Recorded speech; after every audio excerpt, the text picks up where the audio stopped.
What's up guys, Sean here. In this video, I'm going to be showing you the sharpening results of the Zero Tolerance 0850. This is the second time around sharpening this. I showed you guys this after the first time and it came out absolutely gorgeous looking.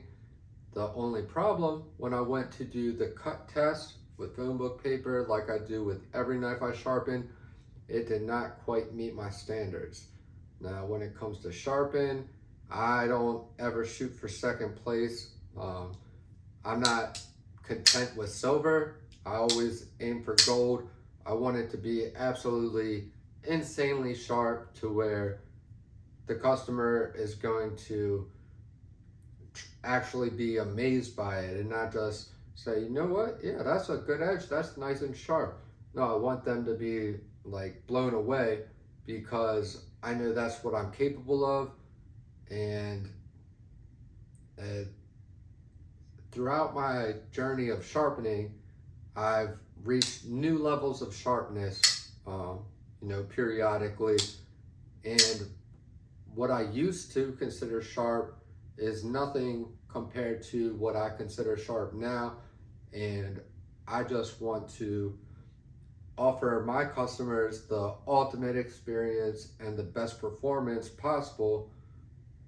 So I am extremely grateful that it came out excellent this time around. I tried everything in my power to not have to redo it completely.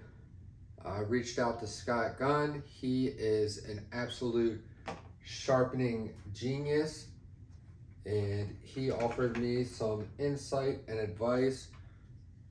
He suggested I try going back to 6 micron gunny juice on the basswood, because when I sharpened this the first time around, the highest micron gunny juice I used was 1 micron on basswood. So I even busted out a new piece of basswood. I have 6 micron and 3 micron, and that actually brought the bite up a good bit to where it was pretty close to being satisfactory, but it just wasn't quite there completely. So I decided to take a shot at completely redoing it in hopes that I would be able to get it sharper and that it wasn't something with the steel out of my control. It's a good possibility this could have had a burnt edge and I just had to remove a little bit more steel, but now it is 100% satisfactory to me. It has a lot more bite than it did.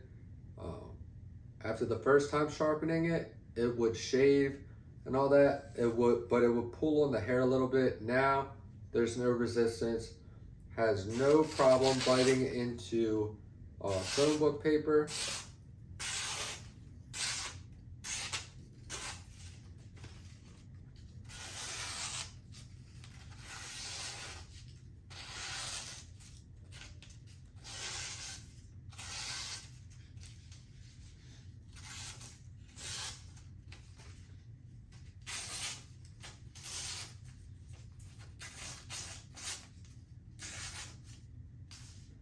I'll show you some more cutting close up, but you guys get the gist. Nice and clean through the phone book paper.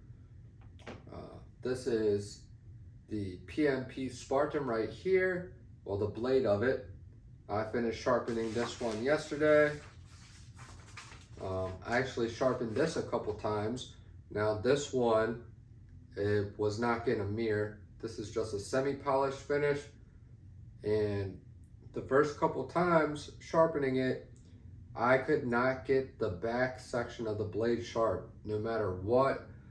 It just wasn't deburring. And with this blade, I can say with 99.999% certainty that the heat treat on this is actually problematic. But I was able to get this sharp No more snags on the back.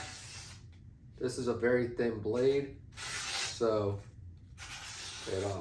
it's obviously going to have less resistance going through the phone book paper than this. This is much thicker, but very sharp, very aggressive, tons of bite. And this one, I have the blade off because this one is also having the washers polished. And to my unpleasant surprise, these are actually brass instead of bronze. And these are putting up a hell of a fight with polishing. I have them pretty good, but I have a little ways to go for me to be content. And freaking bug, what the hell? And yeah, then these two will be ready to send back to their owners. And I have two more knives here in for sharpening. One of them is actually one that I've never experienced before. Well, actually, all of these that I have in currently are knives that I haven't experienced before. And I'm really excited to show you the one that I'm about to get started on tonight. It is a Medford knife. I forget what the model is. I will put it in the video name because I'm going to do a quick little video showing you guys that knife before I get started on it. And yeah, so I'm gonna do some close-up cutting footage, show you guys this edge nice and close up, and then I will get working on the next video. And real quick, I'll show you what I carry today. This is my XM18 3.5 inch slicer with no choil. I have a semi-polished edge on this. Oh, I've been using this for a little while. See if it's still sharp.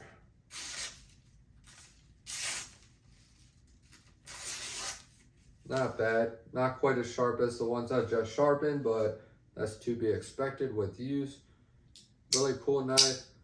I have a frag pattern titanium scale on this that was sent to me from Met & Boss, and I absolutely love this titanium scale. It gives you increased lock bar access, feels good, looks good. You know, Sean, aka Met & Boss, makes excellent knife scales, so make sure you guys go check him out if you're looking for some cool titanium or zirconium or copper or brass scales for any of your knives. He makes scales for all kinds of knives. So shout out to Sean. Shout out to Scott Gunn. I appreciate all your help and advice. Much appreciated. I've been repping my Gunny Glide hat since the day I got it. You know, he's a awesome guy, very knowledgeable, excellent products. And yeah, let's do this close-up cutting footage before I continue rambling. And shit. Oh yeah, one more thing. Whenever I'm doing my sharpening and stuff, I always keep first aid supplies handy because I do get these knives extremely sharp and I do accidentally get cut quite often. It's not just out of clumsiness. I mean, when you do it so much, you do get comfortable and I guess a little bit complacent with the dangers of how sharp these knives can get. However, it is not difficult at all to accidentally cut yourself when they are this sharp.